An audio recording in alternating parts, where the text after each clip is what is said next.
Accused of treason and stripped of everything, a noble fugitive finds salvation in the arms of a woman who guards a secret as powerful as his lost lineage. Amidst sheep, storms, and silences heavy with unspoken desire, an impossible love is born, one that defies crowns, wounds aristocratic pride, and transforms a forgotten corner of the world into the stage where passion struggles to overcome scandal. For when truth emerges from the mist, neither blood nor title can restrain the heart's deepest yearnings. But before we begin this breathtaking tale of forbidden romance and redemption, tell me, where are you listening to our narrated stories from? What aspects of our period romances captivate you most? Is it the intricate social dance of forbidden desire? The ornate language of restrained passion? Or perhaps the high-stakes drama of love crossing boundaries of class and station? I absolutely adore reading your comments with your thoughts and experiences. The storm erupted over London with the contained violence of a long-kept secret finally unleashed. The sky, draped in clouds as black as the most rigorous mourning attire, roared as if fracturing within itself. Lightning, sharp as blades of divine judgment, tore through the darkness, briefly illuminating the wet, gleaming cobblestones of Piccadilly in flashes of accusing brilliance. The city slept fitfully that night, as if sensing that something fundamental had been irreparably shattered in the shadows of power and privilege. Alistair Lennox hadn't slept in 2 days. His once impeccable riding jacket, previously the envy of lesser men, now hung sodden from his broad shoulders, caked with mud and clinging leaves that had adhered themselves like unwanted memories to the fine fabric. His hat, lost somewhere between the dignified streets of his former life and the wild desperation of his present circumstance, had abandoned him to the elements, leaving his dark hair plastered against his aristocratic features. Relentless rain marked his skin with cold strikes he barely registered, his mind numbed by betrayal, far colder than any storm. He had been riding for hours without direction, or at least without one he could recognize as deliberate. There was, however, perfect clarity about where he could not go. Home. Home. What a hollow word it now seemed, echoing emptily in the chambers of his mind, like footsteps in an abandoned manor. The letter had arrived as twilight descended, sealed with black wax, an omen in itself. No one in his position, Duke, retired soldier, heir to one of England's oldest and most respected houses, received such a communication without feeling death's cold fingers upon their spine. But it wasn't the royal emblem that made his fingers tremble as he broke the seal. It was the name inscribed upon the parchment, Lord Hathorne, Secretary of the Interior. The accusation contained within was brief, implacable, devastating in its calculated simplicity. Conspiracy, treason. Alistair Lennox, Duke of Marwick, stood accused of complicity in a network seeking to destabilize the peace of the realm through connections with French rebels, lies, absurd, monstrous fabrications. And yet, there they were, the official seals, the signatures of men he had dined with mere weeks before, now condemning him with strokes of a pen dipped in betrayal. Night fell with crushing weight upon his shoulders, and Alistair found himself with no choice but to mount his finest stallion and flee into the darkness. Not from cowardice, a Duke of Marwick had never known the meaning of the word, but because he understood all too well how the gears of political machinery had already begun their inexorable turning. In those merciless mechanisms, innocents were nothing more than dispensable components to be crushed and discarded at convenience. Now, drenched to the bone, with blood pulsing hotly at his side where a wound, the result of an ambush that seemed far less accidental in retrospect, seeped slowly beneath an improvised bandage, Alistair rode toward the city limits. His once clear mind, trained in military strategy and diplomatic nuance, now clung to a single coherent thought: the name of a place that appeared on no official map. Nobilis, the hills of Wales. He had once heard a soldier speak of those lands in hushed, reverent tones, where the mist seemed to protect those who wished not to be found, where the world became smaller, simpler, where a man might lose himself among ancient hills and be forgotten by those who sought his destruction. He reached an inn on the margins of the King's Road as midnight approached. Rain vibrated against clouded window panes, and the smell of wet timber and rank stable infiltrated every crack in the weathered building. Alistair dismounted with difficulty, his movements betraying both exhaustion and pain. The mud sucked greedily at his once fine boots, and his horse, nearly as exhausted as its master, leaned heavily against the hitching post, sides heaving with exertion. Alistair entered the establishment. The door opened with an almost human groan of protest, as if the very building sensed his fall from grace. Inside, a dying fire struggled valiantly against the pervasive dampness. A woman with a round face and large, work-roughened hands observed him from behind the counter, without surprise, but with that particular kind of interest that could transform into threat if not carefully managed. "I seek lodging and feed for my horse," said Alistair, his voice rough from swallowing more wind than words during his desperate ride. She observed him for several seconds longer than courtesy demanded. She asked no questions, a small mercy, and nodded her assent. But when he climbed the narrow staircase to the room she'd offered, Alistair found the bed stripped bare, without blankets, and more crucially, without the valise he had sent hours earlier with one of his trusted servants, the same valise containing papers that might have proven his innocence. He raced back downstairs, heart pounding against his ribs with renewed panic. The woman had vanished. A stable boy, barely more than a child, informed him that his servants had departed under superior orders. No one could, or would, say whose orders those might have been. Alistair understood then. He had been betrayed utterly. Perhaps it had always been the plan, this elaborate trap closing around him like an iron maiden. He left the inn without looking back, the wound in his side burning as if each raindrop transformed to molten salt upon contact with his skin. But he did not stop. He could not. There was no more London for him, no more Marwick, only rain, darkness, and the whispered promise of a new name and identity. He crossed muddy fields, skirted darkened villages, slept briefly in an abandoned stable where rats scurried in the corners, and watched him with beady, indifferent eyes. Hours passed, then days. Time became irrelevant, measured only in heartbeats and labored breaths. Each step took him further from the life he had known, and each ragged inhalation was a mute declaration that he was not yet ready to surrender to fate's cruel design. The landscape changed gradually around him. Hills grew taller, more imposing. Mist thickened into an almost tangible presence, as if the very air conspired to hide him from his pursuers. Wales received him without ceremony or welcome. In these ancient lands, trees seemed to whisper arcane secrets among themselves. Stones told stories older than the oldest ducal lineages, and paths bifurcated unpredictably, as if deliberately attempting to mislead even the most determined travelers. His horse began to limp, the noble beast having given everything for a master who now had nothing to give in return. Alistair dismounted and led the animal by foot, his boots weighing like iron shackles with each step. His cloak dripped mud and melting snow, and his breath emerged in thick clouds, as if his body too were attempting to dissolve into the mist surrounding him. Finally, upon reaching the summit of a snow-covered hill, his strength, once legendary among his regiment, failed him entirely. He fell to his knees, the frozen ground unforgiving beneath him. The wind lashed him with savage force, and the mist encircled him like a burial shroud drawing tight. The family ring, that ancient symbol of Marwick pride and authority, suddenly seemed to burn against his skin, where it lay hidden in a fold of his waistcoat. It weighed more heavily than the sword he had carried in battle. With numb, trembling fingers, he wrenched it from its hiding place and stuffed it clumsily into the top of his boot. No one must see it.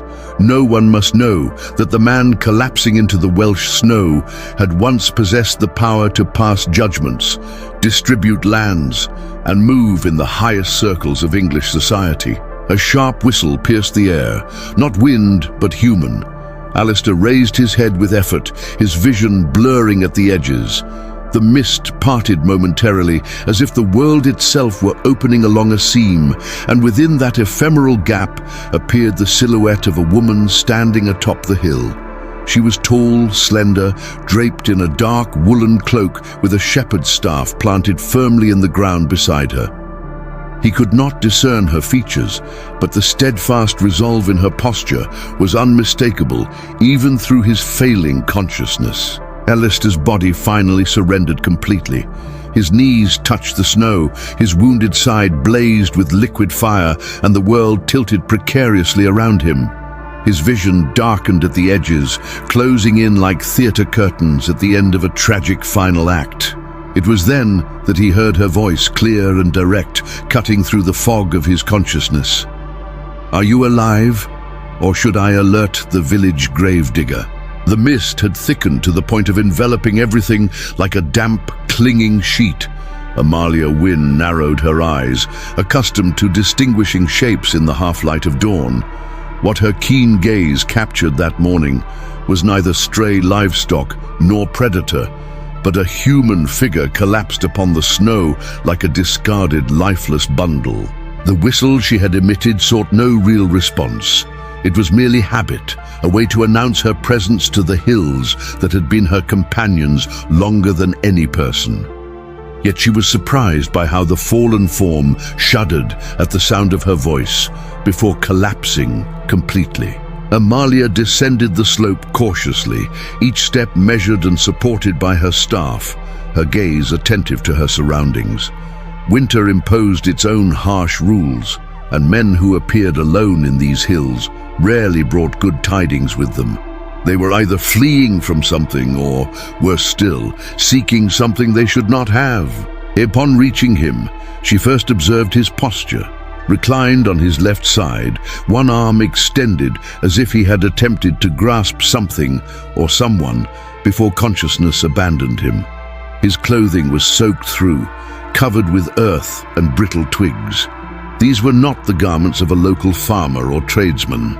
The thick woolen coat, though now soiled and worn at the edges, had clearly been of superior craftsmanship. The tall boots with silver accents revealed origins of considerable means. Beneath the sodden cloak, she found a waistcoat with barely visible embroidery, stained with dried blood on the right side. A wound, not fresh but far from healed, with a loose, improvised bandage that had done little to stem the bleeding. He breathed, but barely. A thin vapor emerging from his parted lips provided the only evidence that death had not yet claimed him. "Nonsense," Amalia muttered to herself, already knowing she could not leave him to perish in the snow. She removed her woolen scarf and placed it over the stranger's face, shielding him from the biting wind while contemplating how to move him. He was tall, heavily built despite his current weakness, and the horse that had brought him, a dark animal of noble breeding, now standing nearby with steaming breath rising in the frigid air, pawed restlessly at the snow-covered ground as if sensing its master's peril.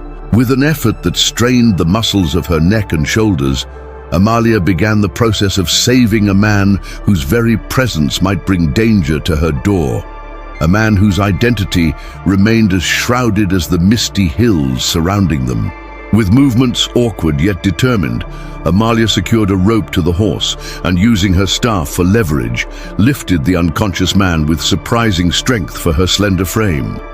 The magnificent beast moved forward slowly, pulling an improvised stretcher fashioned from sturdy branches and the stranger's own cloak, a makeshift contraption born of necessity and quick thinking. The storm showed no signs of abating. Wind carried cruel shards of sleet that lashed against the hillside with vindictive precision, while ancient trees swayed violently as if attempting to shake winter from their burdened limbs.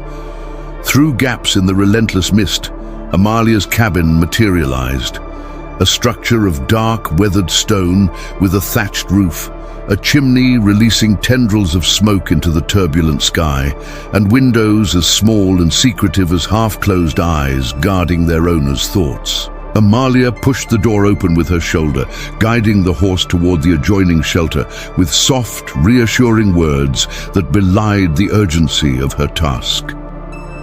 The animal, though exhausted, seemed to understand the gravity of the situation, moving with careful steps despite its own discomfort. Once inside, she positioned the stranger upon a thick woolen rug beside the hearth, where embers from the previous night still glowed with subdued warmth. The gentle heat began to restore a hint of color to the man's pallid cheeks, though his expression remained contorted with pain. A face carved from marble by an artist fascinated with suffering. Kneeling beside him, Amalia worked with deft, sure hands that betrayed years of practical experience. She unbuttoned his coat methodically, peeling away layers of sodden fabric encrusted with mud and blood. Beneath this pitiful armor of ruined finery, she discovered a medallion, a gold chain, dirty but remarkably intact, hanging around his neck. She lifted it carefully and, wiping it clean with her sleeve, revealed an inscription etched in elegant French script: Virtus sola nobilitat. Only virtue ennobles. Her brow furrowed in thoughtful contemplation. This was not a phrase worn by common men. This was the motto of someone with heritage, with a history worth preserving in precious metal. Beneath the medallion, the stranger's skin burned against her fingertips. Fever had taken hold, another enemy she would need to battle if this man were to see another dawn. The next hour passed in a blur of practiced motions as Amalia gathered hot water, clean cloths, and brewed an herbal infusion from a recipe imprinted on her memory since childhood. Knowledge passed from mother to daughter across generations of women who understood that sometimes survival depended on what could be coaxed from common plants. Her fingers worked without hesitation, cleaning the wound with methodical precision, removing the filthy bandage with practiced care, and applying a salve of her own creation, a pungent mixture of herbs whose scent filled the cabin with promises of healing.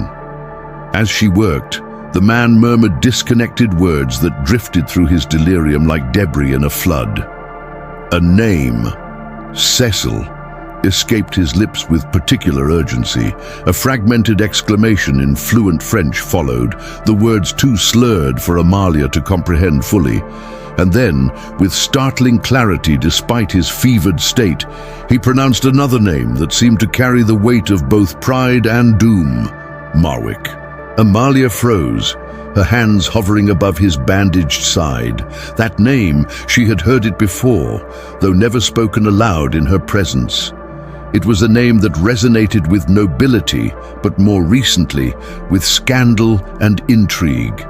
The Duke of Marwick, the very man who, according to increasingly widespread rumors, had betrayed the crown in some unforgivable manner.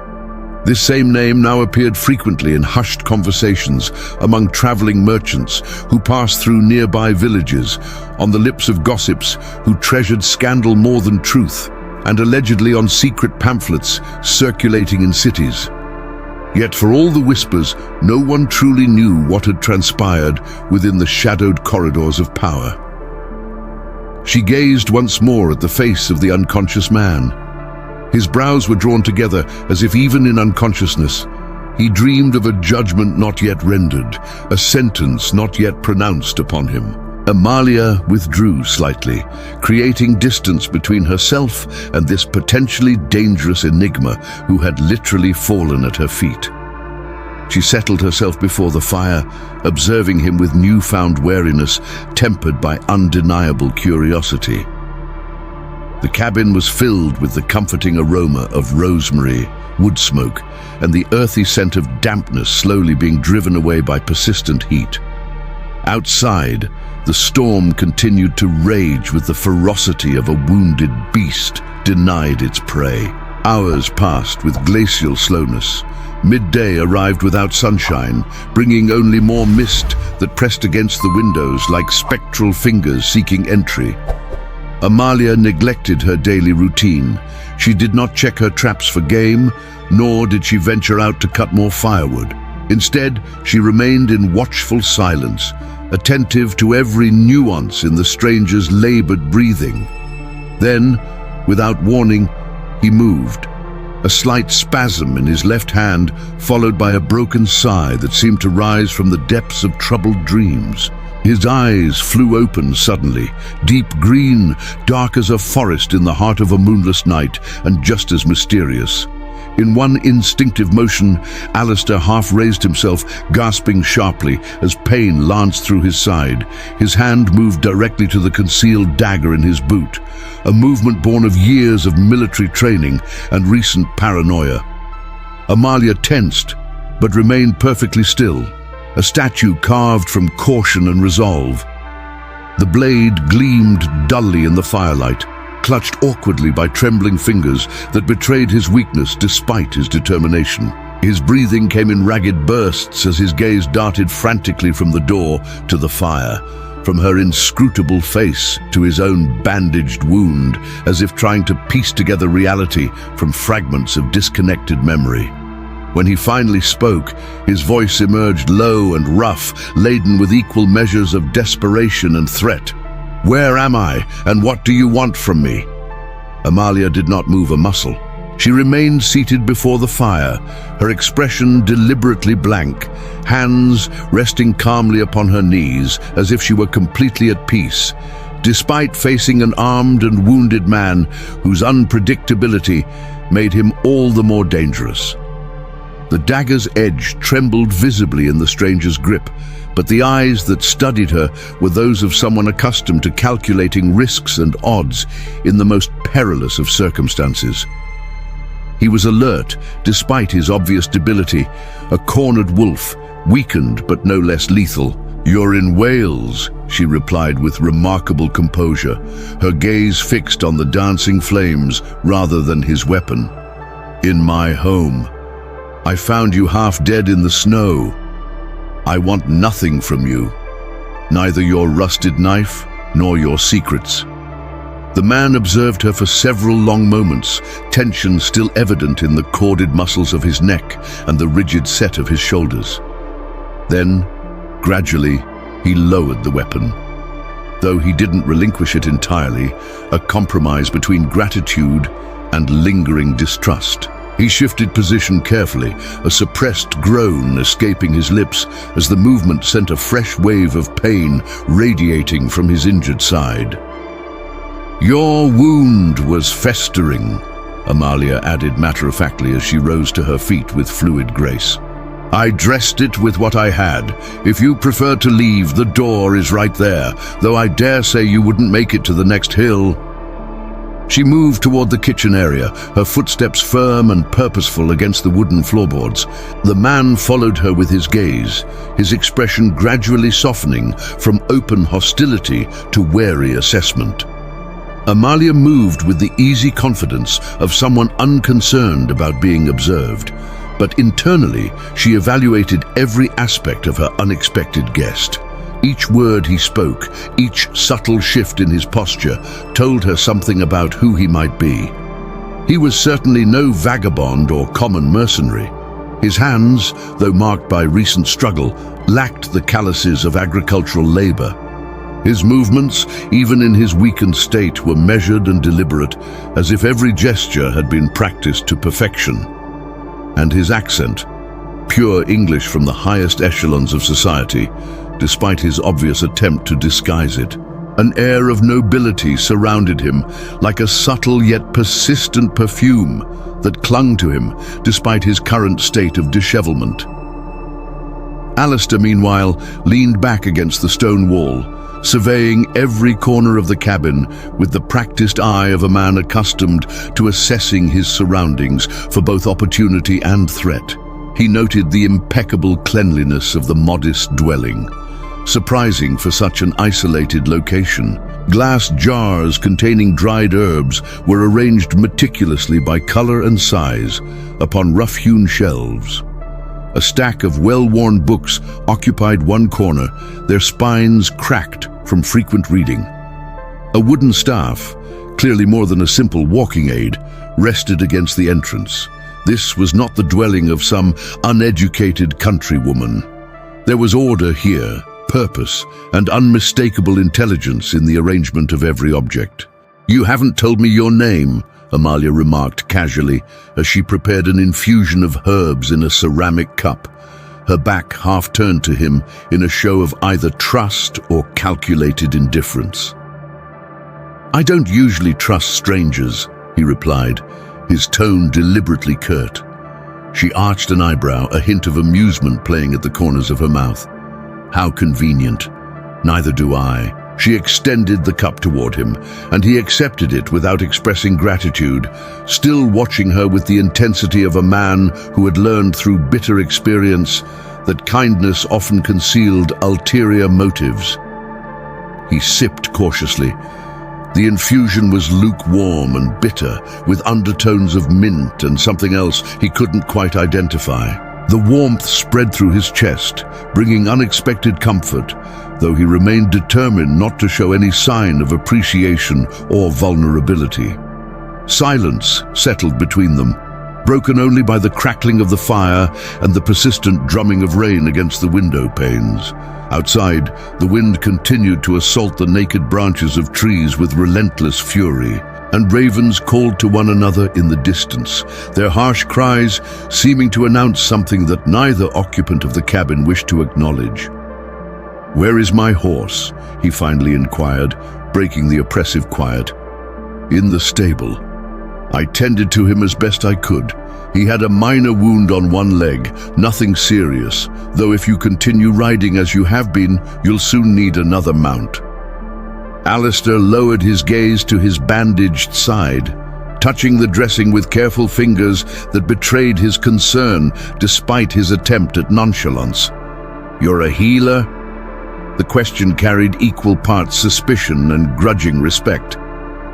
"I know what's necessary to survive," she replied simply, offering neither elaboration nor embellishment.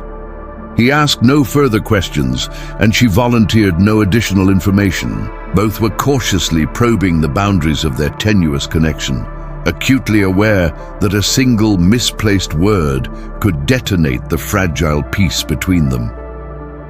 The day progressed with agonizing slowness.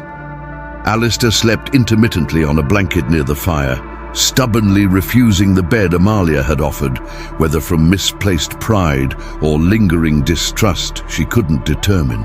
Each time he awoke, he found her engaged in different activities, sometimes reading in contemplative silence, sometimes sewing with steady hands that never seemed to falter, and once he observed her cleaning an antique shotgun with an almost ritualistic delicacy that suggested the weapon held significance beyond its practical purpose.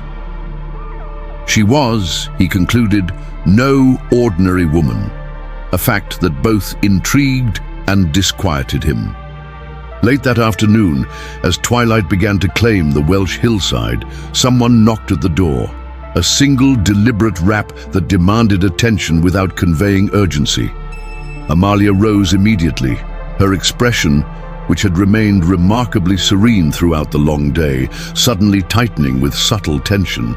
The change was barely perceptible, but Alistair, trained to notice such minutiae, did not miss it.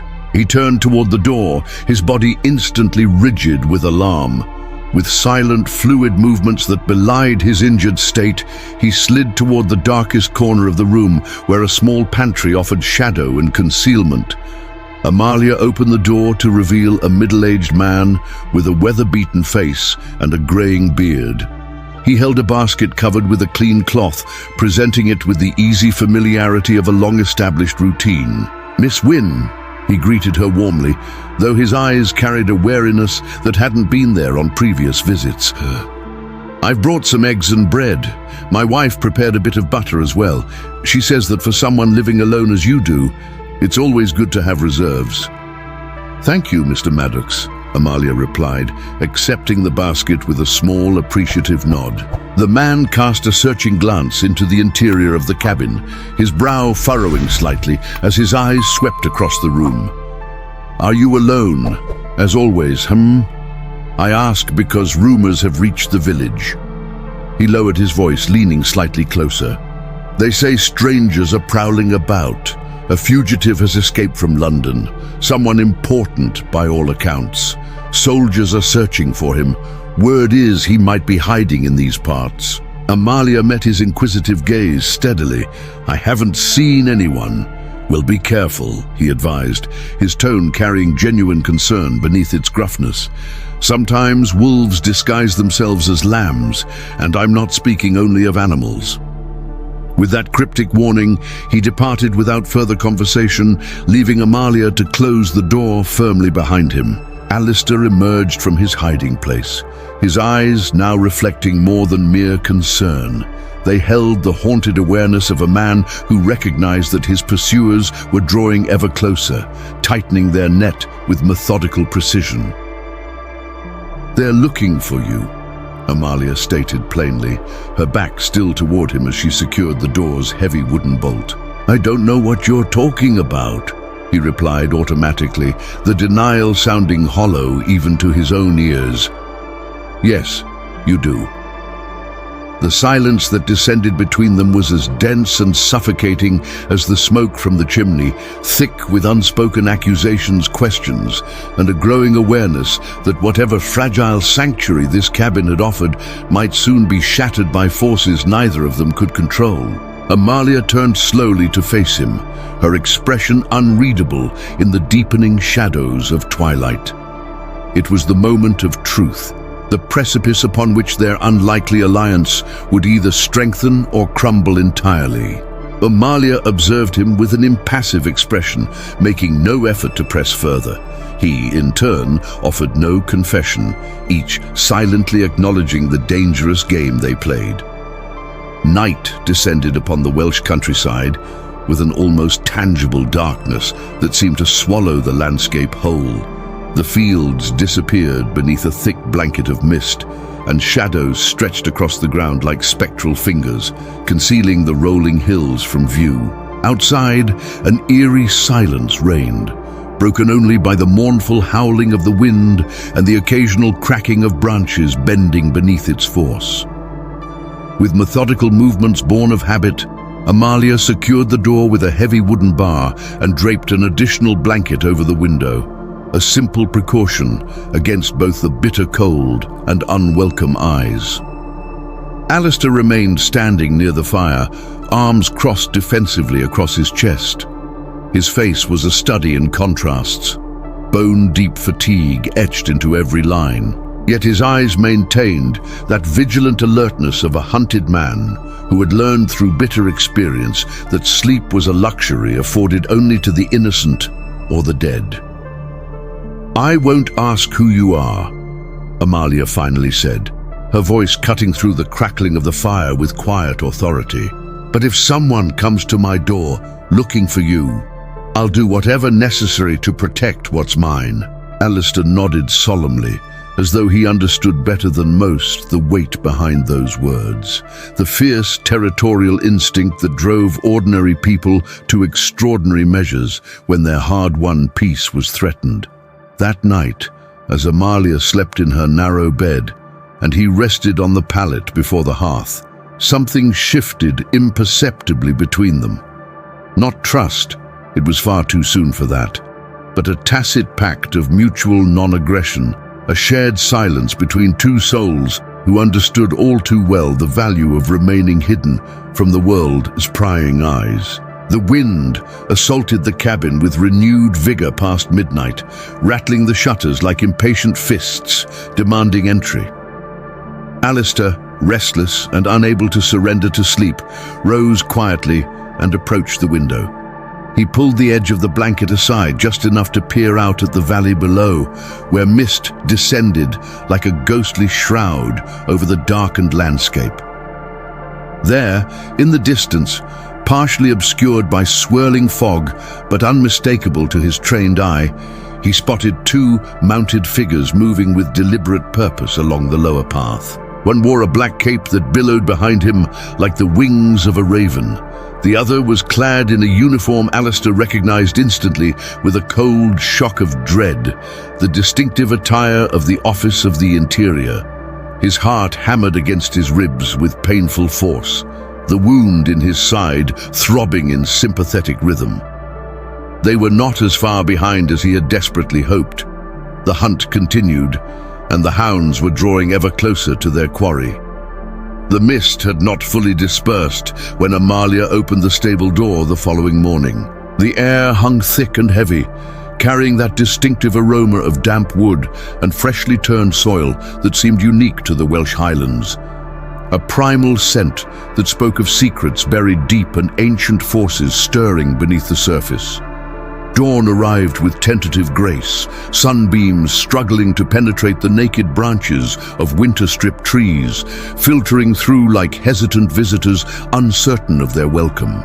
In the distance, the bleating of sheep announced the beginning of another day with pastoral simplicity, a stark contrast to the complex human drama unfolding within Amalia's modest domain. Alistair was already standing, dressed in borrowed clothing that transformed his appearance more effectively than any deliberate disguise. A grey woolen vest of rough texture, rustic trousers patched at the knees, and boots slightly too tight across the instep. The man who had once been a duke now resembled any common rural labourer one might pass without a second glance. Yet the rigid set of his shoulders and the precise economy of his movements betrayed him at every turn. He had not been born to collect manure or haul hay bales. His body remembered a different life, one of military parades and diplomatic receptions, of servants bowing and crystal glasses catching the light of chandeliers. Amalia recognized this truth without needing it spoken aloud, and he, though never acknowledging it directly, understood that she saw through the hastily constructed facade of ordinary man he attempted to project. "If you're going to stay, you'll have to work," Amalia informed him bluntly, tossing an empty wooden bucket in his direction. "No one lives here for free."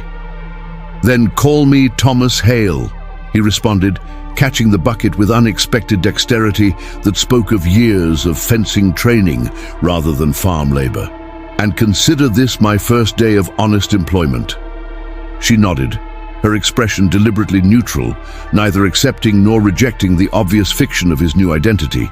They spent the morning mucking out the stalls, repairing the northern fence, where several posts had surrendered to persistent moisture and rot, and feeding the collection of animals that depended on Amalia's care for survival. Alistair, despite his evident inexperience with such tasks, adapted with remarkable speed. His hands, though soft and uncalloused for heavy labor, learned with the desperate urgency of a man who recognized that his survival depended on successful transformation. Though they exchanged few words beyond necessary instructions, the tension between them gradually eased, as if shared physical exertion smoothed away invisible barriers that words could not penetrate. By midday, a new rhythm had established itself between them. Not friendship, not yet, but a functional partnership born of mutual necessity. Amalia led him to the local market as the sun reached its zenith, though its warmth remained theoretical behind persistent clouds. The village was small, constructed along a dirt road that wound like a serpent between the hills, appearing to have grown organically from the landscape rather than being imposed upon it. The houses stood low and sturdy, built of local stone with steeply pitched roofs designed to shed water and snow. Small gardens surrounded by moss-covered walls suggested both practicality and a certain pride in self-sufficiency among the inhabitants. Alistair observed everything with careful attention, mentally cataloguing escape routes, memorizing faces, noting names mentioned in passing conversation.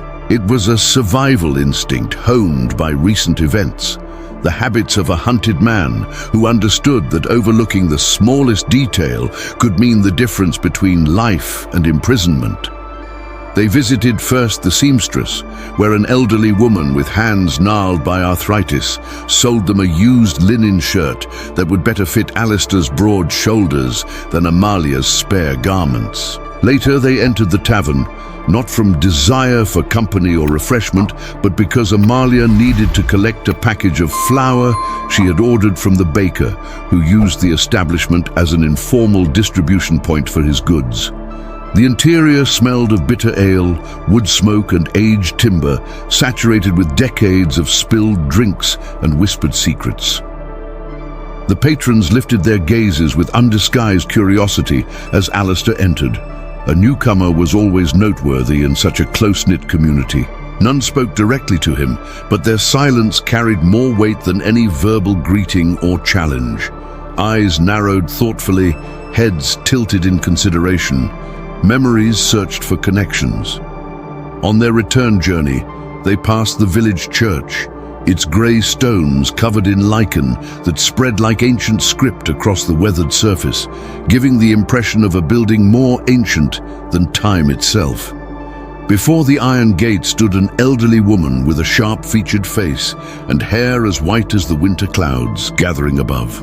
She observed them with unsettling intensity, her eyes narrowing as they focused on Alistair with dawning recognition. "That face," she whispered, more to herself than to them, her voice carrying on the still air with surprising clarity. "I've seen it before, in an engraving perhaps, or at a wedding." Alistair's jaw tightened visibly, muscles clenching beneath his skin, as if physically restraining words that might condemn him. Amalia said nothing, but took his arm in a gesture that might have appeared merely courteous to observers. In reality, she pulled him forward with surprising strength, increasing their pace until they left the old woman and her dangerous half-memories behind them. "Who was that woman?" he finally asked when they had walked far enough to ensure privacy. "Mrs. Edwards," Amalia replied without slowing her determined stride. "She sees what she wants to see and remembers things that never happened." Alistair offered no response, but that evening as they returned to the cabin, a new wariness had settled over him. He felt exposed, as if the protective layers of his disguise had been peeled back by those rheumy old eyes that had glimpsed a truth hidden beneath borrowed clothes and an assumed name. Amalia prepared their evening meal in contemplative silence, a simple stew of turnips and carrots, accompanied by rustic bread and a steaming herbal infusion whose aroma filled the small space with comforting warmth. Alistair ate without complaint, grateful for the heat that restored some semblance of humanity to his tense muscles and frayed nerves. When dinner concluded, he announced his intention to sleep in the stable, claiming he preferred to remain close to his horse rather than impose further upon the household. After his departure, Amalia cleared away the dishes with practiced efficiency, fed the cat that prowled expectantly around the kitchen area, then retired to her bedroom. She did not immediately light the lamp.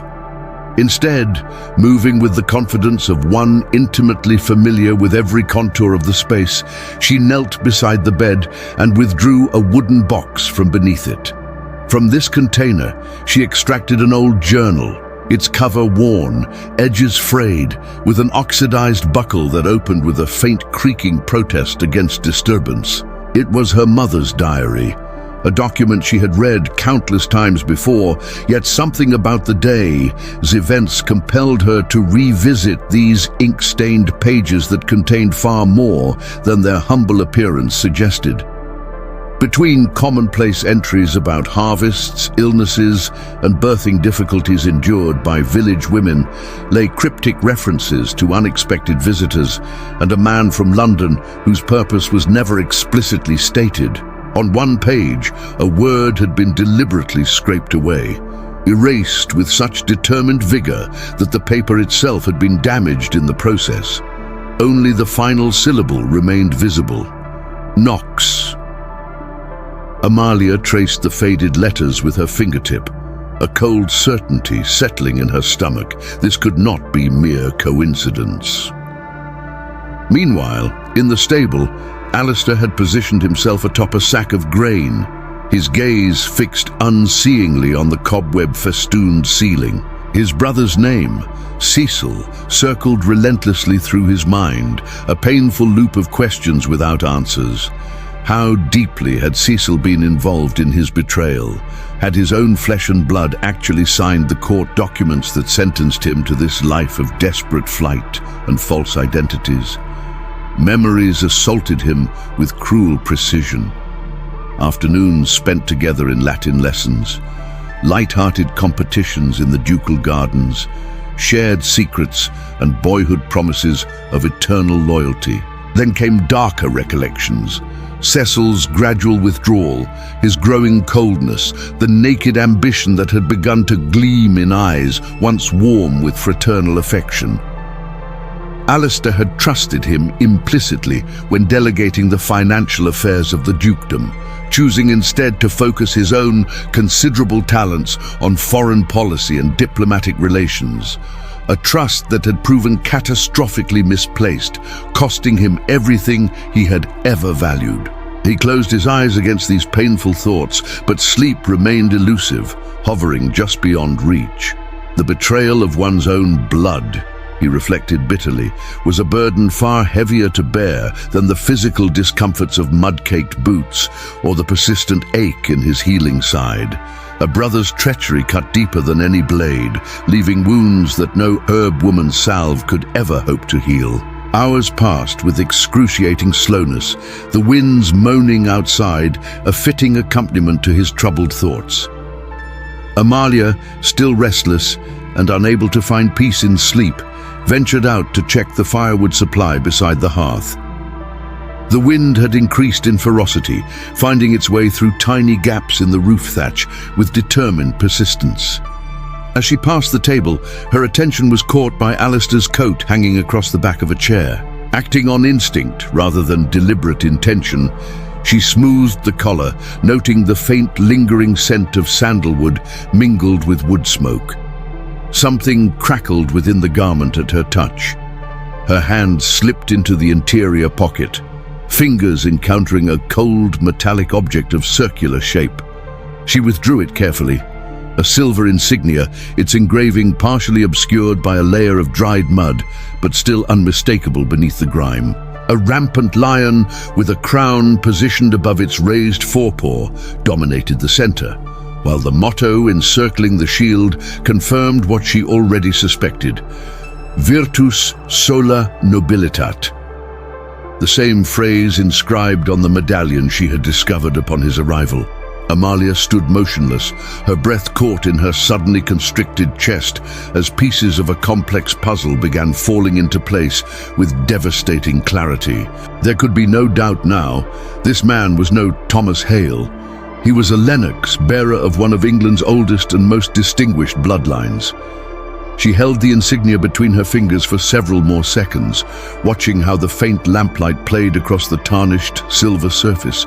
This was no common medal, no meaningless trinket passed down without significance. It was a symbol of lineage, an emblem forged specifically for men of noble blood, for the Lennox family whose history was intertwined with the very fabric of English power.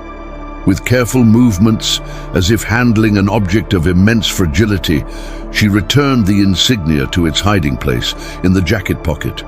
The simple act of touching it felt somehow dangerous, as if the mere contact with such a potent symbol might unleash forces she could neither control nor fully comprehend.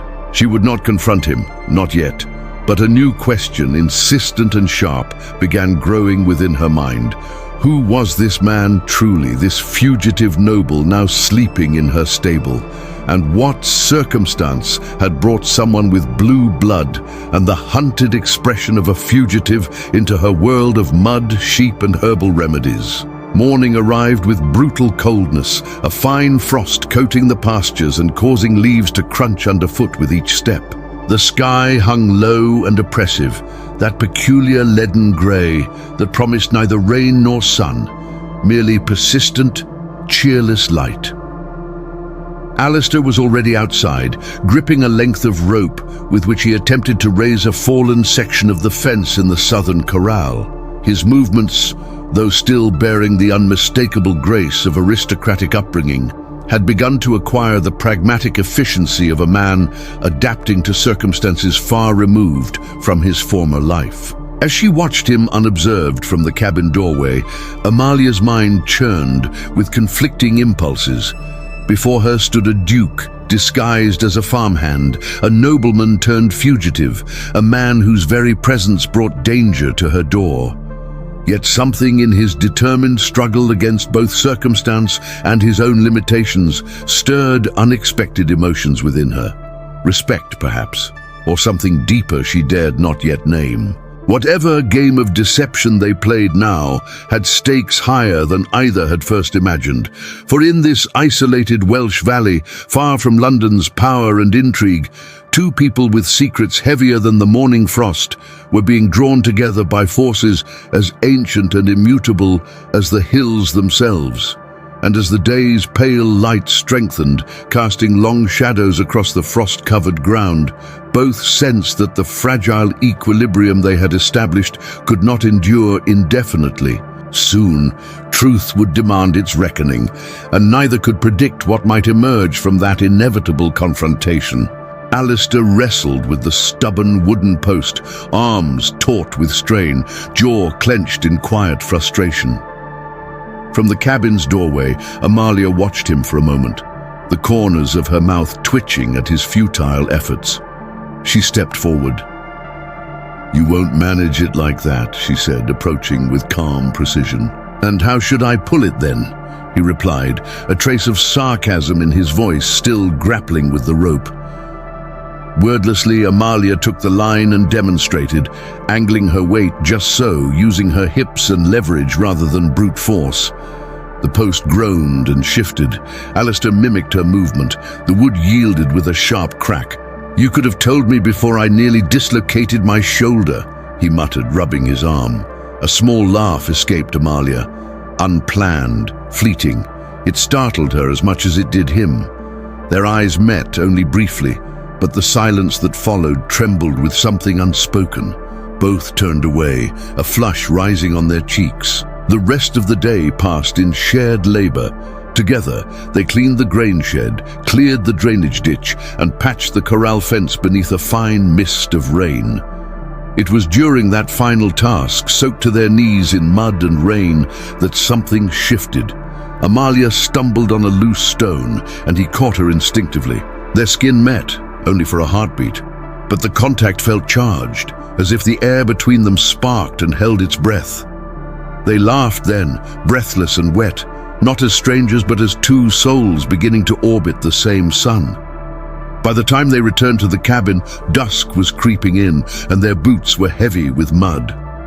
Alistair reached the door first. He paused. The wooden door hung awkwardly, barely attached to the top hinge. Splinters littered the threshold. The lock had been forced. "Don't go in," Amalia said, her voice low but unwavering. She moved forward with careful steps, her body tensing despite the cold seeping through her damp clothes. Inside, it wasn't the scene of an ordinary burglary. Nothing essential had been taken. The food stores were untouched. The small box of coins remained hidden. The blankets were still folded, but the bookshelves had been disturbed, papers scattered. One of the ledgers where Amalia kept notes of the flock, births, treatments, grazing patterns, lay open, its pages bent. Someone had been looking for something. Were they searching for something? Alistair murmured, stepping cautiously, each footfall deliberate. Amalia moved to a corner where she kept her mother's diary. It was there, buried under other books, clumsily reshelved, as if to disguise it had been handled. She didn't open it, not yet. "Does anyone know you're here?" she asked quietly. Alistair shook his head. Not by choice. They exchanged a look, the kind that required no words. They both knew they were being watched. Whatever fragile piece they'd built, it was cracking. That night, they lit no lamps. They ate in silence, curtains drawn, windows barred, and Amalia's old shotgun loaded and resting on the table. Alistair slept inside this time, on the pallet near the fire. Before total darkness set in, Amalia offered to fetch more wood.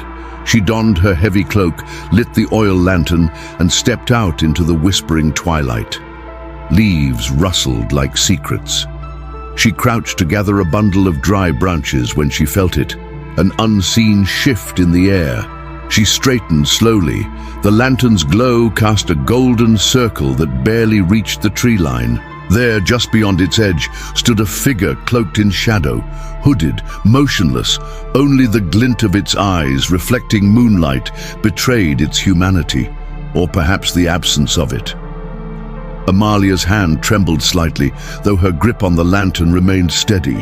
Her breath quickened, each exhale ghosting into the night. The figure did not move. For a moment, she thought it a trick of fear, a phantom born of shadows, but her instincts screamed otherwise. Slowly, never turning her back, she stepped away, each branch crunching beneath her boots like breaking glass. Only when she reached the porch did she spin and bolt the door. She snuffed the lantern, plunging the cabin into the glow of dying embers. Alistair sat up, alert. His eyes sought hers. "Oh, what did you see?" "Nothing," she lied, voice cold and rehearsed. "Just the wind." But he knew she wasn't telling the truth. She saw it in the way he frowned, in how his fingers crept toward the hilt of the knife he now slept with. They didn't speak again that night. Their silence wasn't peace, it was a quiet loaded with dread. By dawn, Amalia moved like a ghost. She prepared breakfast without a word, placing cutlery on the table with a mechanical rhythm. Then she left, not waiting for Alistair to sit. He remained, staring at the door long after she vanished into the mist. His appetite, already withered, evaporated completely. The storm outside had become a mirror of the one between them. Heavy clouds sagged over the hills. Roads disappeared under thick mud. Even if he wanted to leave, even if he believed it was safer for her if he did, he had nowhere to go. That afternoon, they met again in the barn. The wind threatened the doors, and the grain sacks had to be moved. Side by side, they worked in tense coordination.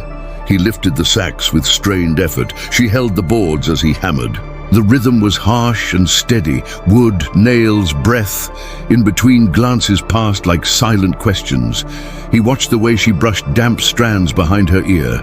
She saw how his shoulders moved as he bent for more nails. Nothing was said, but everything was felt. Amalia stood in the drizzle, sleeves rolled, jaw set. She told herself to stay distant, to protect herself and him. But deep within, a storm of her own begged to crash through the walls she'd built. Alistair, meanwhile, thought of the insignia he'd long lost, the mark of a life abandoned. He thought of her quiet strength, the way she moved among the animals, fearless and calm. He asked himself how far he'd go to keep her safe, and whether, if it came to it, he'd let her go to ensure she remained free. By the time their work ended, the rain had ceased, swept away by a cruel wind that left the air sharp enough to sting their cheeks. They returned to the cabin, not as a pair, but as two figures moving in parallel silence. Though their footsteps echoed the same rhythm, a visible space divided them. Dinner was a muted affair. Alistair picked at his food, barely touching it. Amalia didn't eat at all. Each retreated early to their corner of the house, pretending that fatigue weighed heavier than the tension coiled between them. But well past midnight, a sound shattered the stillness. Alistair sat bolt upright. It wasn't the wind. It wasn't the groan of the old walls or a branch brushing against the roof. It was deliberate, a step, light but certain. He rose without a sound, took his lantern in one hand and the knife he now kept close in the other. He opened the front door slowly, and the cold night air slipped in like a silent serpent. What struck him first wasn't what he saw, but what he didn't. Silence. Not the natural hush of sleeping woods, but a vacuum, a held breath, the hush of something waiting. Then he saw it. A rusted knife had been plunged into the wooden door, pinning a sheet of folded paper, damp and curling from the mist. He plucked it free, heart tightening as he unrolled the page. The handwriting was crude, uneven, no signature. "We know he is here." The ink bled at the edges, but the message remained, blunt, ominous, and final. Those 5 words carried more weight than any court ruling. A warning, no. A declaration. They had found him. Alistair withdrew the knife and closed the door with the same quiet care. His feet moved soundlessly across the floor until he returned to the hearth. He stood there for a long time, unmoving, watching the fire consume the wood as the weight of inevitability crept into his bones. When Amalia descended the next morning, she found him already awake, seated before the embers. His eyes, open and alert, held a sharpness she hadn't seen since the day he arrived. He didn't speak at first, simply extended the note. She read it twice. She didn't ask if it was true. There was no need. The shadows in the woods, the silence of the previous night, the figure in the trees. It all made sense now. "From tonight on," she said quietly, devoid of emotion. "You sleep inside." Alistair nodded, both relieved and wary. Accepting her shelter meant placing her in the crosshairs of his past. But the decision was no longer his to weigh. Danger had made its choice. As the day progressed, the storm returned with force. Rain pounded the roof like fists. The wind howled through the cracks, a ghost's lament. Amalia moved with purpose, securing windows, sealing gaps with boards, organizing provisions. She carried sacks of flour and cornmeal to a corner near the hearth, checking every crevice for anything that might hint at the presence of a man who wasn't meant to be there.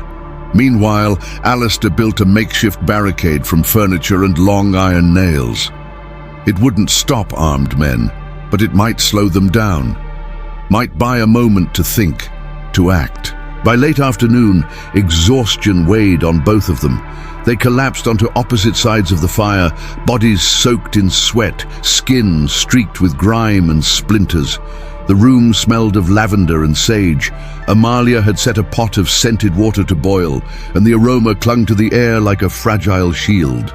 Though the cottage was small, its warmth wasn't just from the fire.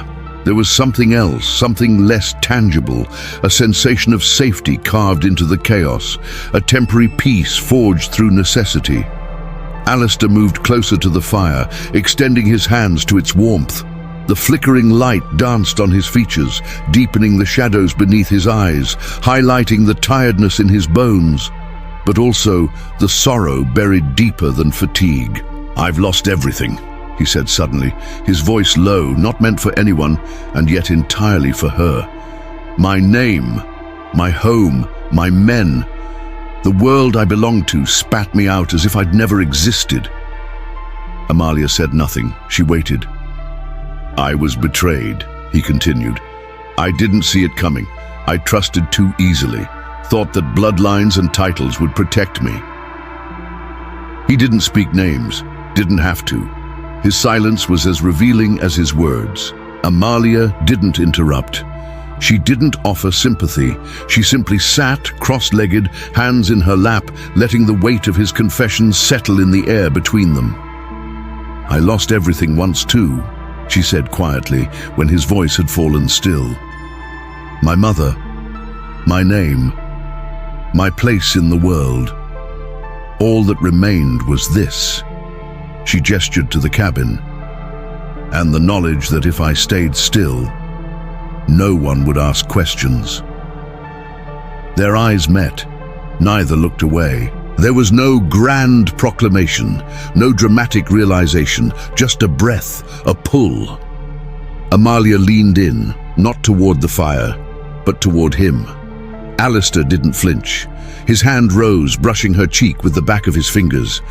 The touch was feather-light. A tremor of electricity danced between them, wordless but charged. Their faces hovered close enough to share a single breath. Their chests rose and fell in a quiet rhythm, each inhalation pulling them tighter into the same space, the same unspoken hope. They were a breath away from surrender. Then the door burst open. Wind slammed into the room, smothering the fire to embers. Rain sprayed across the floor. And standing in the doorway, drenched and gasping, was a boy wrapped in a wool cloak that clung to his legs. "I'm looking for Miss Wynne," he said, voice choked with cold. "I have an urgent message." The moment fractured. The boy stepped forward, clumsy and shivering. He held out a sealed envelope with stiff fingers, oblivious to the tension that had just cracked open, and vanished. Amalia took the letter. The parchment was thick, expensive. A crimson wax seal gleamed in the firelight, bearing the crest of a house both she and Alistair recognized instantly. Weybridge. Alistair's body tensed. The name alone was a wound. His uncle, the Earl of Weybridge, had condemned him publicly before any trial could be held. Amalia's voice was composed, but her fingers curled around the letter with subtle force. "Who sent you?" "Sir Malcolm Maxton," the boy answered, rubbing his nose with his sleeve. "From Sarri. I was told to place this directly in your hands." She nodded, offered him warmth and a blanket, but he declined. He had to continue. Someone waited for him at the Crossroads Inn, and with that, he was gone, vanishing into the storm as quickly as he had appeared. The silence that followed was heavier than before. The fire, struggling to recover, popped softly. Alistair's gaze didn't leave the letter. Amalia hesitated, then broke the seal. She read aloud, slowly, clearly. Each sentence carved through the past like a blade. The letter, signed by the Earl himself, was a strange blend of cold duty and veiled remorse. It revealed that Amalia's mother, Everly Wynne, had been the Earl's illegitimate daughter, the result of a long-suppressed affair with a governess in his household. For years, Everly's existence had been erased, denied, even within the family walls. But now, with Alistair's fall from grace publicly known, the Earl sought to right a wrong and shield his legacy from scandal. It wasn't an act of kindness, it was strategy, but it changed everything. The letter still burned in Amalia's hand as though the fire had etched it into her skin. The words, sharp and unrelenting, echoed in the corners of her mind long after she let the page fall onto the table. The flickering firelight cast it in a golden hue, like a verdict delivered not by man, but by fate. "Did you know?" she asked, not looking at him. "No," Alistair replied quickly, but the tremor in his voice betrayed him. Amalia turned her gaze to him. Disbelief warred with a deeper pain. Part of her wanted to believe him, to trust in the fragile bond they had built. But another part, older, wiser, weathered, whispered that no nobleman stumbled by chance into a shepherdess's life, not with a hidden insignia, not with a silence carved around his name. "Are you sure?" she pressed. Alistair didn't answer. He moved toward the window, parted the curtain just enough to watch the storm raging beyond. He clenched his jaw. That silence was answer enough. "Everything changed the moment you arrived," she said, her voice too calm to be truly calm. "I've had no peace since, and now I find even my blood might not be mine. Did you come here because of this?" He turned, eyes wide with urgency. "No, I swear to you, Amalia, I didn't know." "But you suspected. You must have. My face, my name. It never struck you?" "I thought, maybe, but not like this." She stepped away, wounded. Her thoughts swirled with too many questions, too many betrayals. For years, her life had belonged only to her. Now it was tethered to a lineage she had never asked for, to scandals and secrets she despised. Alistair took a step toward her, as if he could undo it all with a word, a touch, but she backed away. "I need time," she whispered. "And you need to decide if you'll keep hiding, or if you'll finally tell me the truth." That night, they didn't sleep under the same roof. Alistair returned to the barn without protest. Amalia remained by the fire, reading the letter again and again, each line a threshold she couldn't cross. Dawn arrived, swathed in heavy fog. The house was silent, too silent. When Amalia came down, the mat by the fire was empty, cold. The back door hung ajar. Her heart stumbled. She ran outside, breath catching in her throat, following fresh footprints that cut across the frost like a path etched in fear. She followed them into the woods, the mist swallowing her with each step. Then she saw them. Alistair standing in a clearing, speaking to a man cloaked in a long coat and wide-brimmed hat. Their backs were to her, but the way they stood said it all. This wasn't a chance meeting. It was a secret. "What are you doing here? With him?" Her voice pierced the quiet like a blade.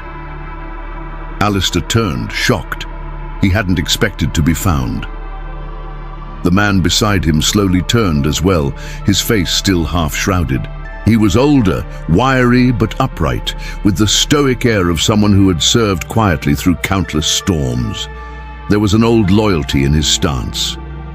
"Amalia," Alistair said, stepping forward, "this isn't what you think." "Isn't it?" she said, voice tight with disbelief, "because from here it looks exactly like what it is. Another conspiracy, and this time you're part of it." The older man raised a hand in peace, removing his hood. Weathered by sun and time, his face bore the wisdom of a man who had walked too long in silence. "My name is Walter Grisham. I served House Lennox for 30 years. I stood at the Duke's side until his final breath. And I came here because I will not stand by while his son is destroyed by those who pretended to honor him." Amalia didn't speak. Her gaze locked onto Alistair. Walter continued, "The letter you received came from a faction within the nobility that wants to end the Lennox scandal. But not with justice, with silence. They want to bury the name, not cleanse it. And they are willing to use you, Miss Wynne, to do it." "Use me?" Amalia whispered. "Yes," Walter said, "if you present yourself as the illegitimate daughter of the Earl. If you acknowledge any connection to the Lennox name, they will twist it. Say that Alistair used you to lay a false claim, that he aimed to forge a separate power through your bloodline. It will not matter that you knew nothing. They will make it so." Amalia stepped back, as if the words had struck her. The world she thought she understood was unraveling. "And you knew this?" she asked Alistair. He lowered his head. "I learned it this morning when Walter found me. I thought if I stayed quiet I could shield you from it. I thought silence would keep you safe." "Another lie," she said softly, "or a coward's truth." He looked at her, eyes pleading. "I was afraid of losing you, of losing what we—" But she held up a hand, silencing him with her hurt. She had let him in, into her home, into her trust. Perhaps deeper than that. But now it all spiraled back to the same place. Secrets, nobility, manipulation. "You need to go," she said. Her voice was empty. "Before this destroys us both." "I don't want to," he said. "But you will." Alistair nodded, his jaw set, pain darkening his features. Without another word, he turned and walked away. Walter followed, silent as the mist. Amalia watched until they vanished into the trees. The fog swallowed them whole. When she returned to the cottage, it felt emptier than it ever had.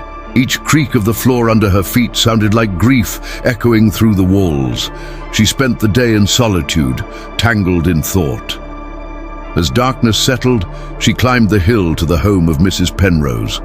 The old woman lived in a stone cottage at the base of the hill, surrounded by herbs and chickens. She was sewing by the fire when Amalia arrived, glasses perched crookedly on her nose. She made no fuss, simply nodded and began to heat water. "I figured you'd come," she said, handing Amalia a steaming cup. Amalia sat in silence. Mrs. Penrose wasn't one for idle talk, but she had a gift for knowing when words were needed. "You can't live without wounds, Amalia," she said gently. "You just choose whether you let them heal or pick them open each night." Amalia stared into her tea. The warmth seeped into her fingers, anchoring her in the moment. "And if that wound could ruin everything I've built," she asked, barely a whisper, "then ask yourself if what you built was as strong as you thought." Amalia didn't cry, but something inside her cracked, a breath of vulnerability slipping through. "What if I love him?" she asked. "Then go to him." That night, back in her cabin, Amalia sought comfort the only place she ever had: her mother's words.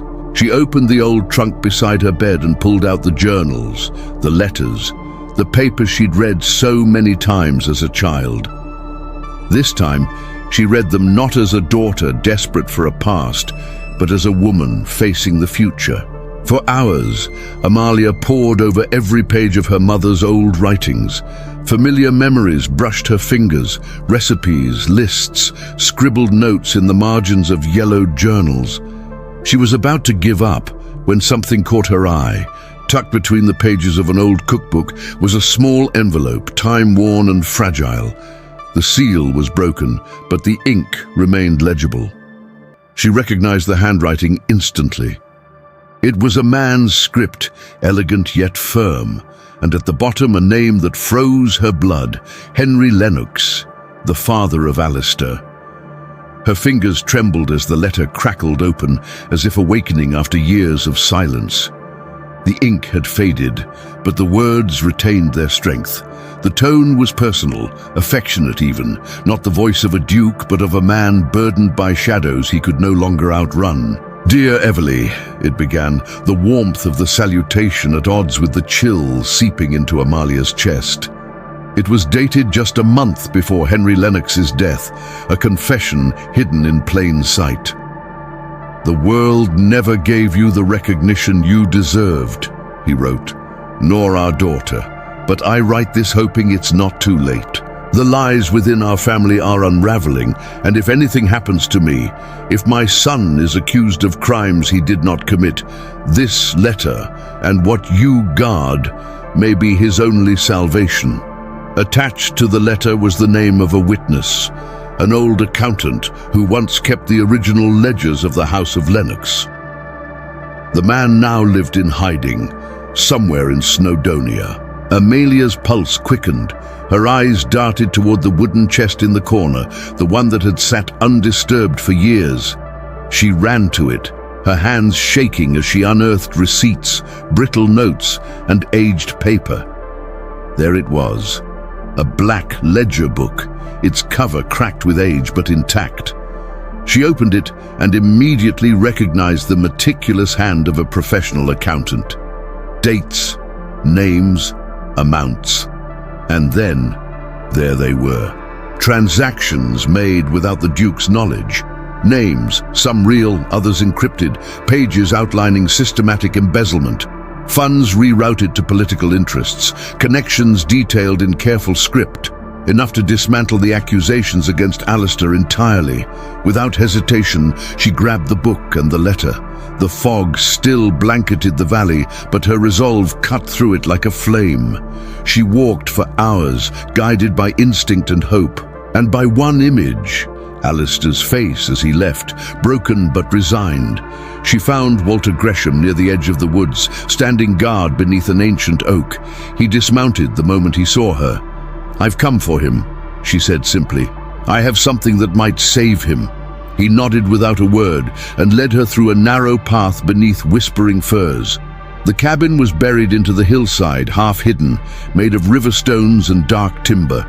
Modest, nearly invisible. Inside, Alistair sat by the stove, his head in his hands. He looked up. For a second, disbelief flickered in his eyes, then hope. "Amalia." She didn't speak.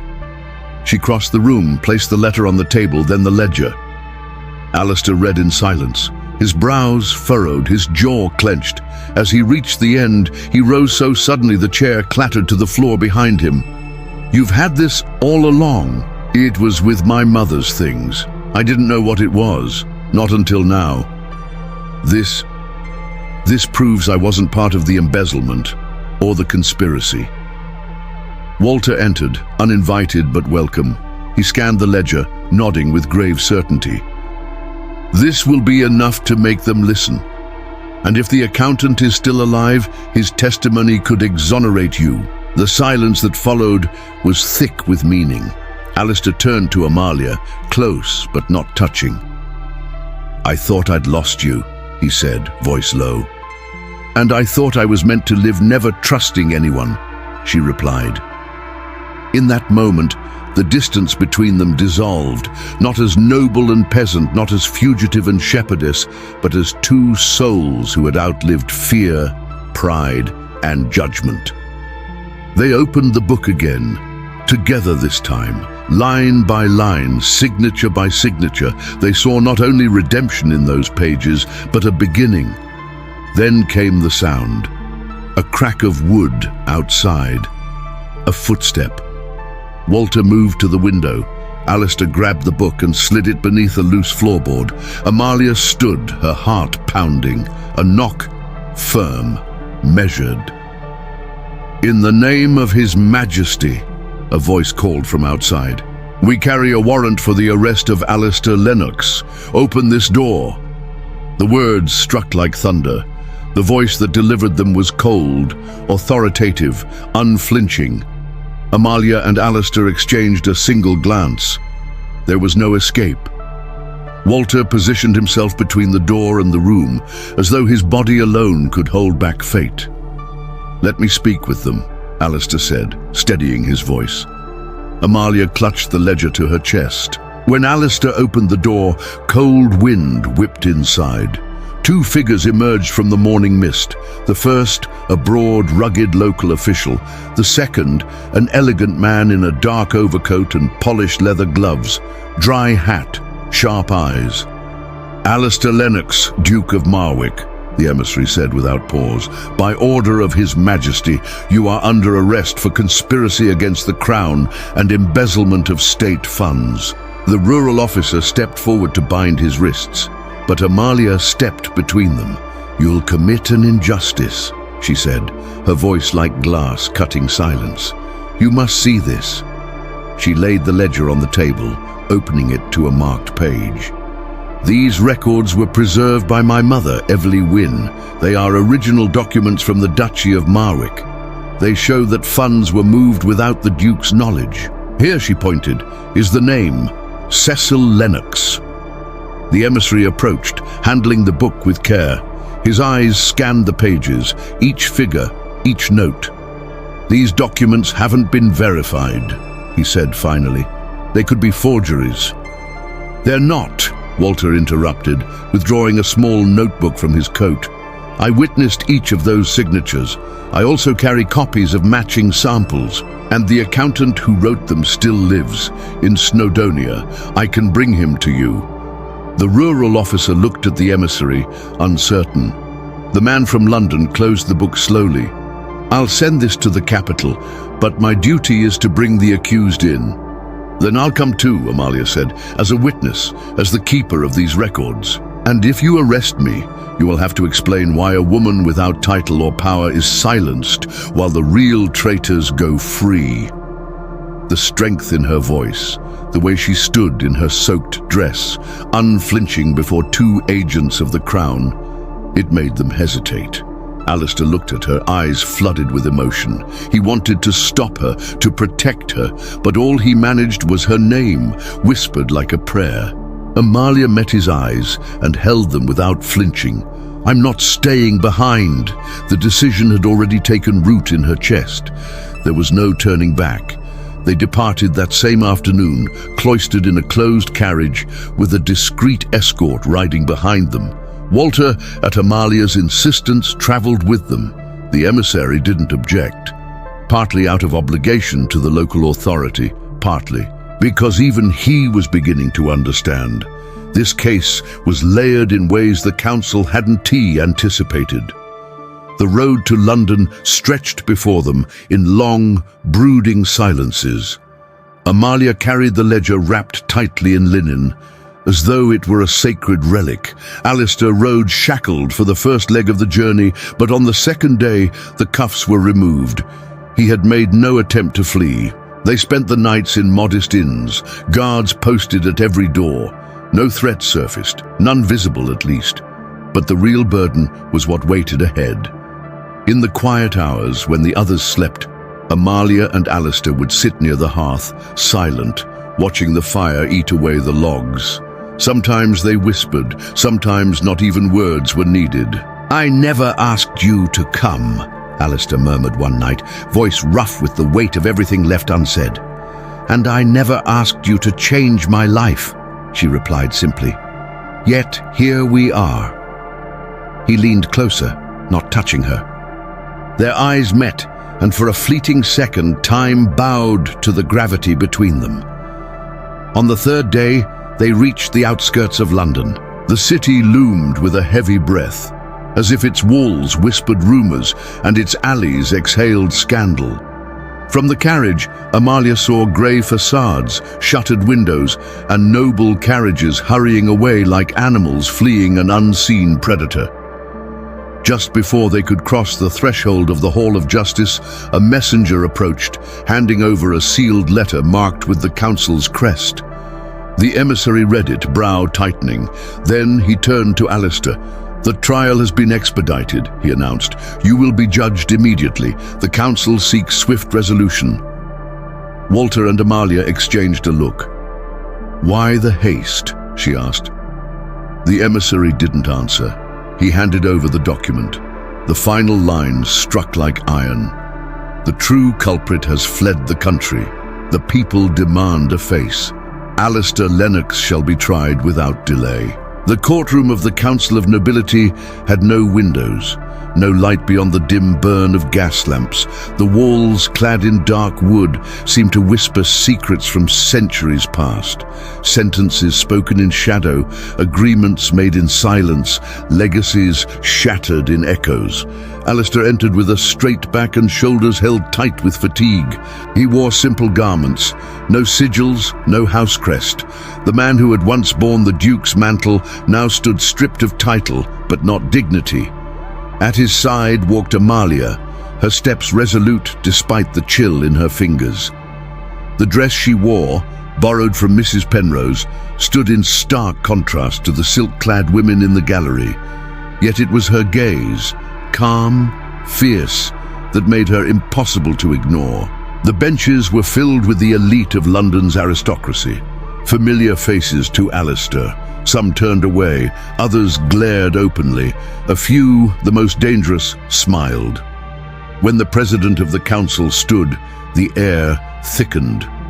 "Duke of Marwick," he began, voice solemn, "you are accused of misappropriating crown funds and conspiring against the interests of the realm. How do you plead?" "Innocent," Alistair replied, voice strong. A murmur rippled through the room. Disbelief, disdain, maybe both. "Present your evidence," the councillor commanded. Walter rose from the gallery, holding the ledger like a weapon wrapped in velvet. He placed it into the hands of the council's clerk, who carried it to the dais. In a voice tight with emotion, Walter explained how the records had been preserved by Everly Wynne, how they were found by her daughter, how they matched known documents from the duchy, how they bore the name not of Alistair, but of his cousin, Cecil Lennox. "And I do not say this from loyalty alone," Walter added, "but because I carry a letter written by Henry Lennox, warning of these acts, of the danger his son would face." The council called a recess. When they returned, the air was sharper. Amalia stood. All eyes turned to her, a shepherdess, a commoner, a woman, speaking in a chamber where bloodlines outweighed truth. "Your statement may be entered into the record," one of the councilmen said, eyes narrow. "But be advised, without noble blood, your words carry less weight." Amalia stepped forward, unshaken. "I didn't come for favors. I came because I see the truth, and because my hands protected a book others tried to burn." She paused, letting the silence deepen. "The Duke of Marwick didn't sign those orders. He didn't move those funds. My mother saw it.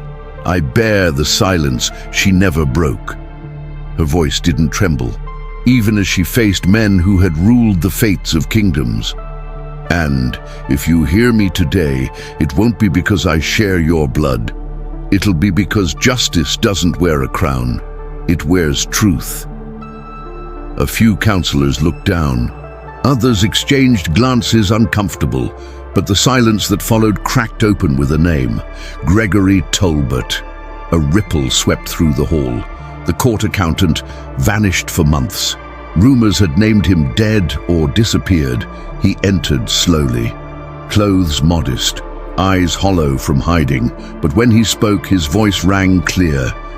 Alistair Lennox is innocent. A breath held across the room. I was the one who signed the transfers. Forced by Cecil Lennox, threatened, I redirected funds to political syndicates. By the time the Duke discovered it, it was too late. Silence. The kind that only truth can carve into stone. The council recessed again. Hours passed. At dusk, they returned. In light of the evidence and the sworn testimony, this council finds Alistair Lennox not guilty of all charges. His title and rights are hereby restored. Amalia's breath, until now locked in her chest, slipped free. Alistair didn't move at first. He stood frozen, afraid it might still all vanish. But peace never lingers long in such halls. As they exited, the stairs trailed behind them, some full of respect, some of envy. And then, one man approached, tall, slim, hair perfectly combed, silver cane glinting in the gaslight. He spoke to Amalia in a tone smoother than any threat could afford. "We will leave you alone," he murmured, "if you walk away from him." London wore its grey like a second skin. Behind ancient stone walls, the air itself held its breath. Inside the Duke's estate, silence ruled. The fire crackled in the hearth, the only sound brave enough to speak. Amalia stood by the tall window, arms folded. She wore her simple dress like armor amid the velvet drapes and ancestral portraits. Behind her, legacies waited in silence. Alistair watched her in silence. They hadn't spoken a word since crossing the threshold of the grand estate. From the council chamber to this ancestral house, they had been escorted, not by guards, but by the weight of gazes, by the serpents of rumor winding through the corridors of power. "Who was that man?" Amalia asked at last, her back still to him. "The Viscount of Harrowby," Alistair replied, his voice quiet. "An old ally of my father's, one of those who believes blood is more sacred than truth." Amalia lowered her gaze, staring at her hands. "Do you want me to walk away?" He stepped toward her. "I wouldn't be surprised if you did. To many, you're a threat. You don't obey. You weren't bred into their rules. You're proof that courage isn't born of lineage, but of character." She smiled, bittersweet. "And when you look at me, what do you see?" It took him a moment. He came closer, standing just behind her, not yet touching. "I see the woman who saved me, who gave me a reason not to vanish when disappearing seemed easier, the one who faced nobility without bowing, the one who gave me back my name, not through law, but with dignity." Amalia turned to him then, eyes glistening but steady. "And yet, if I stay, I put you in danger. You know they'll never allow it." "Not truly." He raised a hand and touched her face, his gesture delicate but ablaze with unspoken fury. "Then we make them allow it. I won't lose you, Amalia. Not after everything. I won't let you go. Not like a coward. Not when I love you." The words hung in the space between them, a fragile vow newly born. "I love you too," she whispered, "but if I stay, I won't be your shadow. I'll stand beside you as your equal." He drew her into his arms, and when their lips met, it wasn't the kiss of lovers reunited, but of two souls rebuilt. It was not fire nor frenzy, but affirmation, intimate, whole. When they parted, their foreheads touched, and in the quiet, a new beginning sealed itself. That night, in the ancient bedchamber of the Dukes of Marwick, surrounded by linen sheets and distant city whispers, no promises were left unspoken. They loved as survivors do, with reverence, with peace, with the aching joy of those who had earned every second. In the days that followed, ripples stirred across society. Some nobles, impressed by Amalia's strength, began to murmur less venomously. The scandal once poised to unravel a lineage began to take on a romantic sheen. The press, forever hungry for legends, adjusted its tone. The Duke and the Shepherdess. Love and truth over blood. Letters poured in, some of support, others of caution. One stood apart, an ivory envelope embossed with a golden crest. Alistair opened it and read, brow raised. "It's an official invitation," he said, a note of disbelief in his voice. "From the Queen." Amalia looked up. "We've been summoned to a court ball," he continued, "together, as Duke and future Duchess." The letter, with its regal seal and flawless calligraphy, lay on the salon table like a harbinger of everything changing. But before they could walk the polished floors of court, they knew they had to close the old chapters, the echoes of conflict that had paved the road to their union. Word of Alistair's acquittal travelled like wildfire. It didn't take long to learn that Cecil Lennox had fled across the Channel once he heard Gregory Talbot had surfaced. Rumour placed him in Paris, cloaked by corrupt allies, selling secrets for coin. His absence, however, left behind opportunity. For the first time in years, the duchy stood ready to be restored. Alistair resumed full command of his estates. The finances, once on the verge of collapse, began to steady under his oversight. Amalia, whose understanding of land ran deeper than any textbook, proposed practical reforms to the agricultural holdings: crop rotation, conservation techniques, fairer sharecropper contracts. "I don't need them to tell me how noble I am," she told Alistair one day, as they walked through the manor's gardens.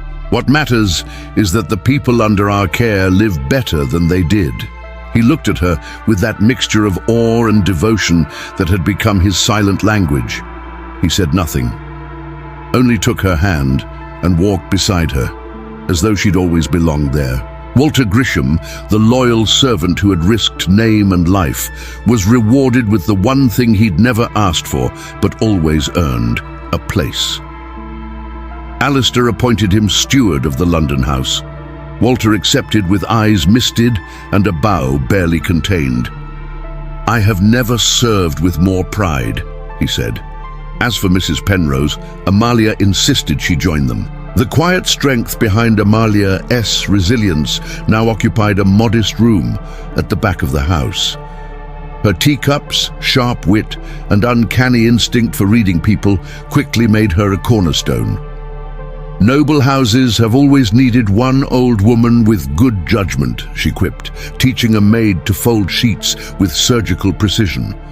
Amalia's acceptance into society was not instant, but inevitable. At first, the ladies whispered about her origins, her accent, her past, but they couldn't ignore her presence. She never pretended to be what she wasn't. She listened more than she spoke, and soon they began to seek her advice. On gardens, on livestock, even on how to manage stubborn housekeepers. It was power earned, not inherited. One afternoon, the past returned in the shape of a woman, Clarice Van, taller than Amalia, dressed in mourning, with eyes darkened by sleepless nights. She had been Amalia's childhood friend in Wales. "Still take your tea with milk before sugar?" she asked, walking in uninvited. "Only when I want to argue with whoever serves it," Amalia replied, smiling. Clarice was a widow now, her husband lost in a hunting accident. She had come to London seeking something unnamed. Amalia welcomed her back without ceremony. Clarice, with her dry humor and disarming honesty, didn't take long to attract the attention of a particularly stoic young lawyer. It was a story yet unwritten, but full of promise. The House of Lennox changed, not in stone, but in spirit.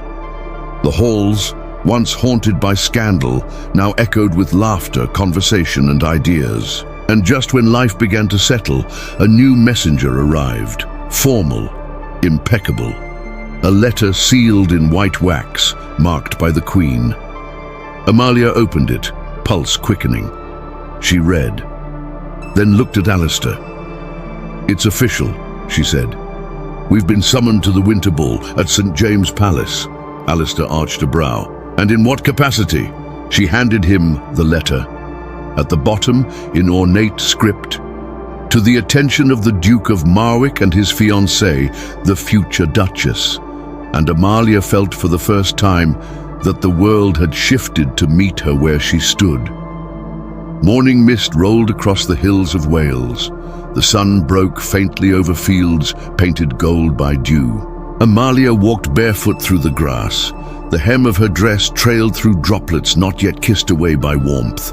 At her side, Alistair held her hand with the ease of months of shared mornings.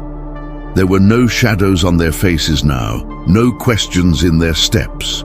The cottage, once a place of hiding, stood solid behind them, restored, beloved, its stone cleaned, its timbers replaced. A garden bloomed with plants brought from London by hands that had learned to honor soil rather than control it. "Do you remember what you said that first morning?" Amalia asked, her smile soft. "Where am I, and what do you want from me?" Alistair laughed, low and rich. "I thought I'd died and woken in purgatory. And instead, you landed in a sheep pen." She turned to him, her eyes alive with memory. She was no longer the cautious shepherdess, he no longer the fallen noble buried in guilt. They had become something else, reborn from ashes. "And you?" he asked, voice gentler now. "What did you think when you saw me lying there? That a wolf would have caused me fewer problems." They climbed the hill behind the house, where open fields met the distant shapes of Snowdonia's peaks. Fog still clung to the summits, reluctant to part, but they didn't need to see everything to know it was real. "I've been thinking," Alistair said. "Maybe it wouldn't be such a terrible thing to have a child running around, one who dirties his boots and fears sheep more than swords." Amalia raised a brow. "Wouldn't that ruin your restored Duke reputation?" "My reputation's already ruined," he grinned. "I only care about having a family who remembers me for what I did right, not what others tried to claim I did wrong." She didn't answer immediately. Instead, she paused to look at a sapling they had planted weeks earlier, still small but thriving, a promise of fruit in seasons to come. "I want that too," she said, "but more than children or titles, I want to wake up each day unafraid, to live a life not shaped by who others think I am, but by what we build together." Alistair kissed her forehead, reverent, their hands entwined, a testimony to everything they had endured, the trials, the whispers, the courtroom.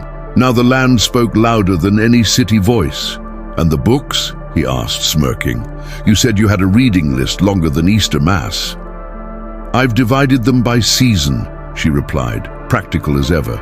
"Summer for romances, autumn for travelogues, winter for tragedies, spring for poetry. And me," he teased. "All seasons," she said, "though you're most winter with that grumpy Duke expression." They laughed. The sound drifted through the hills like music the earth itself longed to hear. They reached the highest point, the very place Amalia had found him all those months ago, unconscious in the snow. Here, silence did not mean absence. It meant arrival. She turned, took his hand, and held it tight. No words were needed. Their eyes spoke the truth. They were no longer fugitives, no longer pieces of a past fractured by others. Here, on this hill where the world seemed to end, their story truly began. Forever. Seasons turned quietly across the hills of Gales, where once a broken duke collapsed beneath a snowstorm and a shepherdess guarded more than just her flock. Now laughter stirred in the trees. Soft footsteps echoed across a home once silent, and letters arrived not in secrecy, but with golden seals and warm invitations. Alistair and Amalia had not only rewritten their fates, They had replanted legacy with the hands of those who choose love, truth, and courage over titles. And as the wind carried their story beyond the valleys, past court halls and ink-stained headlines, it reached those who still believe that some tales, born in silence, grow louder than thunder. If this story touched your heart, if you walked each chapter breathless for what came next, we invite you to be part of our growing circle of dreamers and romantics. Subscribe to the channel so you never miss another journey like this. Leave a like if their love made you believe again. Share it with someone who still hopes in whispered promises and bold choices. And save this video to return to it whenever you need to remember that even after the storm, there is always a hill where new stories begin.